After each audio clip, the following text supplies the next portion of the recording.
नमस्कार, मैं समरभूमि रोहित शर्मा। भारत में आरएसएस और माओवादी दो सरकार हैं। कहना न होगा आरएसएस और माओवादी का ही एक विकृत रूप आरएसएस है। यदि हम चीज़ों को सरलीकरण रूप में देखें तो यही कहा जा सकता है। आप दोनों की कार्यशैली को गौर कीजिए, दोनों के प्रस्थान बिंदु को आप गौर कीजिए, लक्ष्य को अगर छोड़ दीजिए तो चीज़ें एक ही मिलेगी आपको। मसलन दोनों ही पार्टी का जन्म एक साथ होता है 1925 में। दोनों का ही थॉट विदेश से आया है, वो भी जर्मनी से।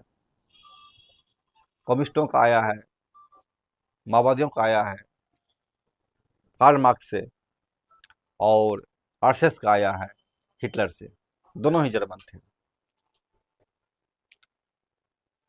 माओवादियों के वर्किंग स्टाइल, आरएसएस का वर्किंग स्टाइल दोनों समान है।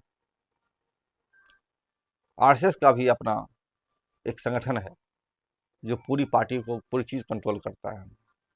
उसको वो संगठन बोलता है, संघ बोलता है। माओवादी के भी अपना एक पार्टी है जिसे कम्युनिस्ट पार्टी बोलता है वो, और उसका भी अपना स्ट्रक्चर है और पूरा चीज पर वही कंट्रोल करता है। वही तो थॉट उसकी है, तय करता है।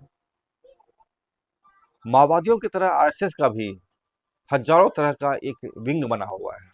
छात्र विंग, महिला विंग, बुनकर विंग, तो युवा विंग, तो तमाम तरीके का विंग बना हुआ है। यहाँ तक कि हजारों तरीके का नया नया संगठन बना करके वो काम कर रहा है पूरे भारत में। माओवादियों का हजारों तरह का विंग है, संगठन है। छात्र विंग, युवा विंग, महिला विंग, मजदूर विंग, विनकर विंग, तमाम। तो ये पूरी चीज जो है, ये चीज दिखाता है। इसके बाद दोनों का अपना अपना एक सशस्त्र संगठन भी है। आरएसएस का भी अपना हथियारबंद संगठन है जो बंदूक चलाना सिखाता है। माओवादियों का भी अपना सशस्त्र संगठन है, इसको वो पीएलजीए बोलता है। बाद में पीएलए बना देंगे, वो उसको बन जाएगा डेवलप होकर के। दोनों का ही लक्ष्य सत्ता पर कब्जा करना है। आरएसएस का भी सत्ता पर कब्जा करना है और माओवादियों का लक्ष्य भी सत्ता पर कब्जा करना है। दोनों ही अपने अपने काम के प्रति उसी तरह समर्पित है जिस तरीके की समर्पण किसी भी संगठन के नेताओं को चाहिए होता है। दोनों एक दूसरे को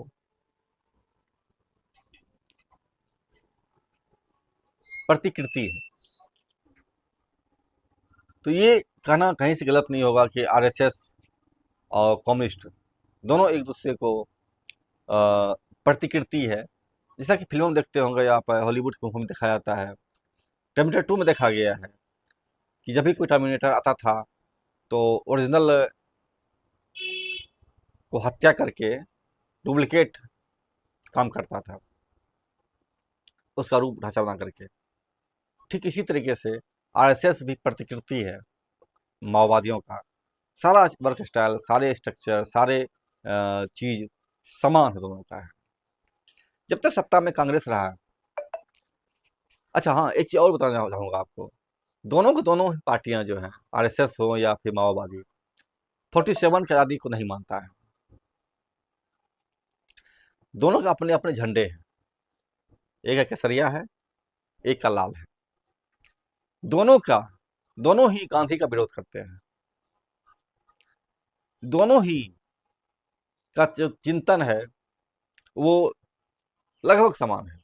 हर चीज पर, हर दृष्टिकोण में आप मोटे तौर पर गौर कीजिए, आप अगर लगभग समान है। सवाल उठता है कि तब विरोध आपका क्यों हो गया। सवाल यही दोनों का लक्ष्य का है। एक का लक्ष्य अतीत में जाना है, दूसरे का लक्ष्य भविष्य में जाना है। आरएसएस देश को अतीत में ले जाना चाहता है,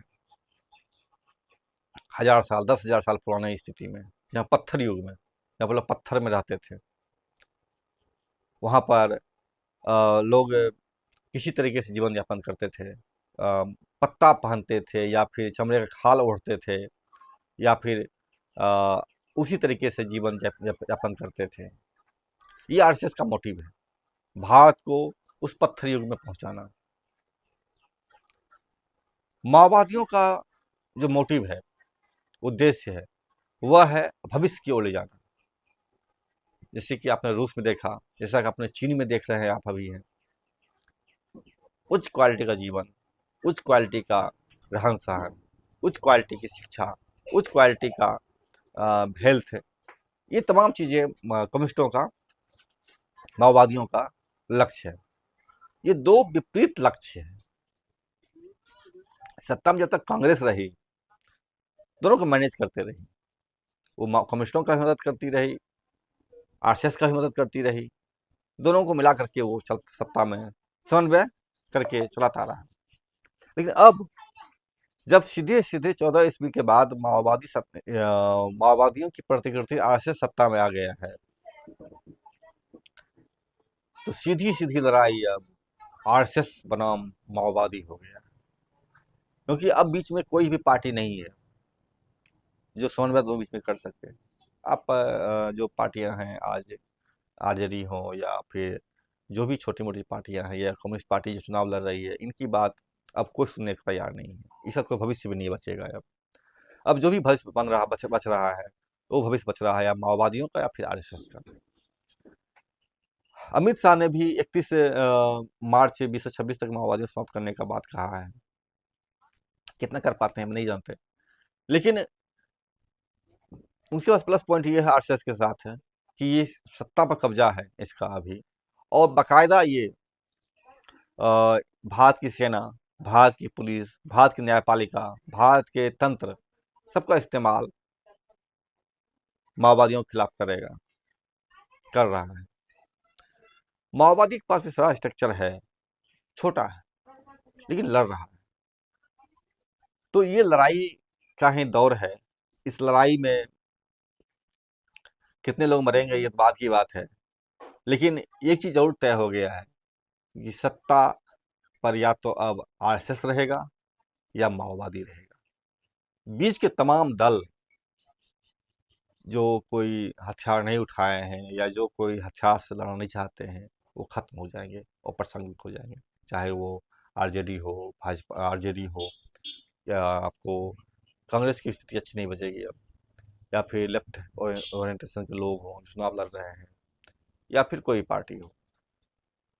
इस दोनों के बीच में सिर्फ अब यही दो पार्टी बचेगा, और इसी बीच में दोनों तालमेल करके जो जी सके, जो रह सके, यह एक मामला बनेगा। ये एक दृष्टिकोण, एक चीज मुझे जो दिख रहा है भारत के भविष्य को तय करने की दिशा में, यही मुझे लग रहा है। इसको अब किसी भी बीच के दलों से संभव नहीं है। पूरी की पूरी लड़ाई अब आरएसएस बनाम माओवादी। नमस्कार, मैं समर भूमि से रोहित शर्मा। मेरी बातें अच्छी लगे आपको, अगर चैनल लाइक कीजिए, सब्सक्राइब कीजिए, शेयर कीजिए और हमसे जुड़े रहिए।